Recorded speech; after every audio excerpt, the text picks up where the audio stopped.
Welcome to this edition of Cardinal Clips, and we're going to talk about early childhood education in Willmar, around the state, and around the world.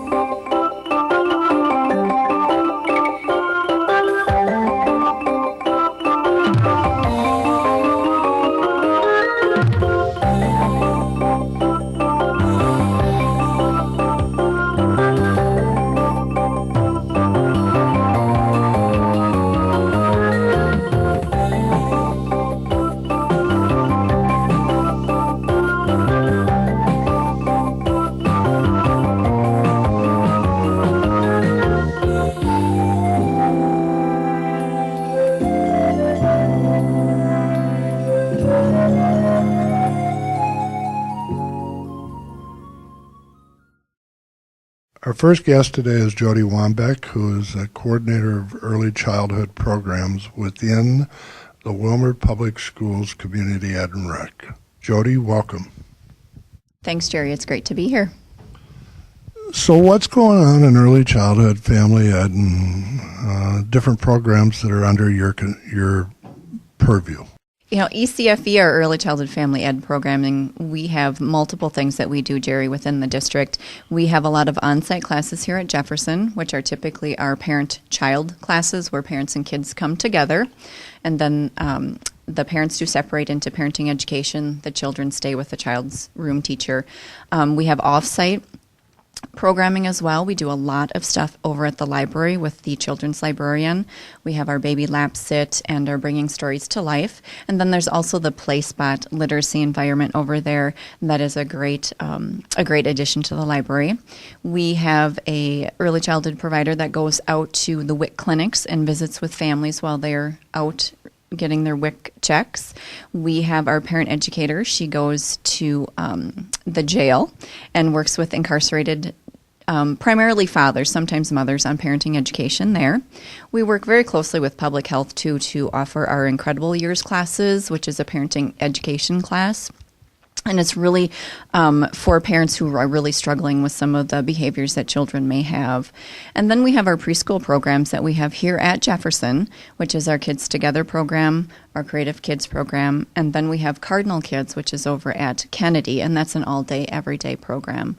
And then, of course, our early childhood screening is under our umbrella as well. And as you know, children do need to be screened prior to attending kindergarten, so we're always trying to get families in to get that done before they start kindergarten. What percentage of parents do kindergarten screening? I would say we have about 90% that actually complete it prior to kindergarten.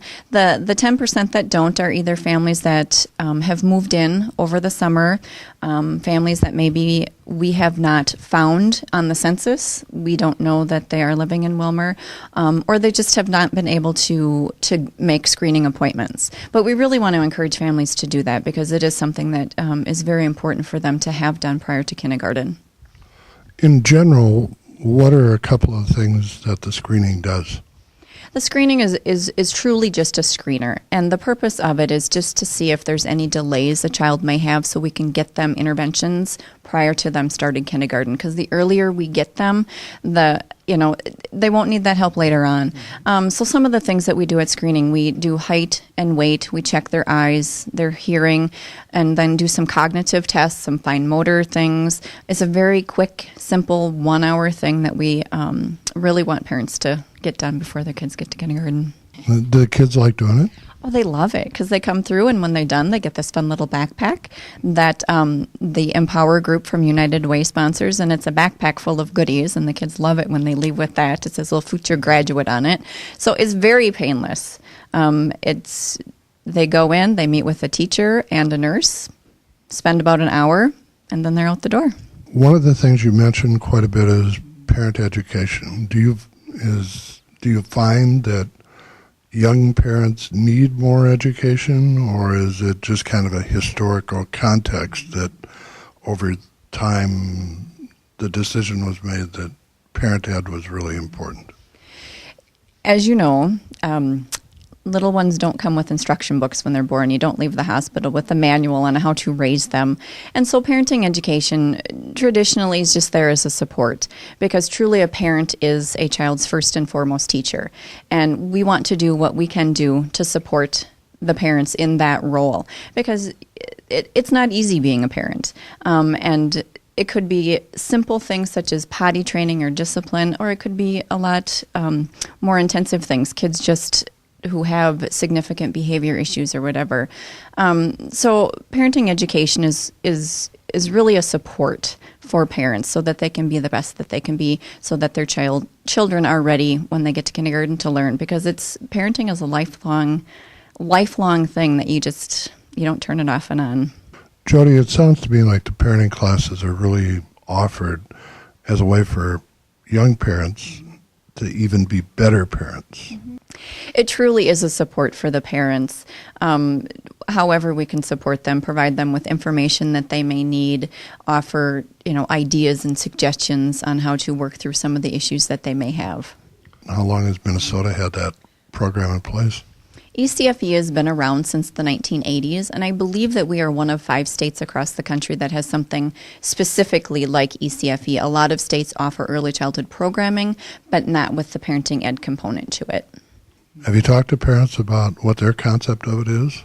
We have some of the parents that work in this building have been ECFE parents, and they love it, because really what they have done is formed friendships from those parenting education and ECFE classes that have lasted the lifetime. It's been fun to listen to some of the staff here who now have children graduating, and how they started off together as 2- and 3-year-olds in some of our ECFE classes. So, parents do truly love it, and they appreciate the support. It's not someone telling them what they need to do. It's truly offering support and ideas and suggestions. What's the youngest age a child could come to ECFE classes, and what's the oldest age? ECFE is actually for children who are 6 weeks old up to age 5 or kindergarten age. And so we do offer a variety of classes. We offer a lot of family classes, which are the 6 weeks to 5 years. We do have some infant-only classes, but a lot of our classes are the multi-age classes so that they can bring siblings as well. Mm-hmm. Sounds like you could end up with the whole family here some nights. Many times we do. There will be 2, sometimes we've up to 4, one family, but it's great, and it's a great experience for the kids and for the families as well. If I was a young parent and wanted to figure out how to get a hold of the ECFE, how would I do that? Where would I look? And lastly, is there a cost to the program? Parents can find information in the Community Ed and Rec brochure or online at the website, the www.willmarcer.com. We are located at Jefferson Learning Center, where Community Ed and Rec is located as well. And there is a small fee to it. However, we do offer scholarships to families. But the fee for ECFE is quite nominal. Great. Sounds like a heck of a program. How long have you been working in this arena? I have been working in early childhood for 21 years. 15 of those years have been here in Willmar as first a teacher and then as the coordinator. And as you know, it's my passion. Love it. I've heard that. It's something that it's very a great passion of mine. So how many words does a kindergarten need when they walk into kindergarten? 10 to 12,000, and if they have that many words when they walk in the door of kindergarten, they will be successful readers by 3rd grade. And that's what we want and need, isn't it? Absolutely it is. Because not here in Minnesota, but in California, that is how they determine the number of prisons that they build is on the literacy levels of their 3rd graders. Sad commentary, isn't it? It is, but we are working really hard to get that 10 to 12,000 words here in Willmar. Jodi, as always, it was a lot of fun sitting down here talking with you. I wish you the best of luck. Have a great rest of the year. Thanks, Jerry. It's always a pleasure to be here.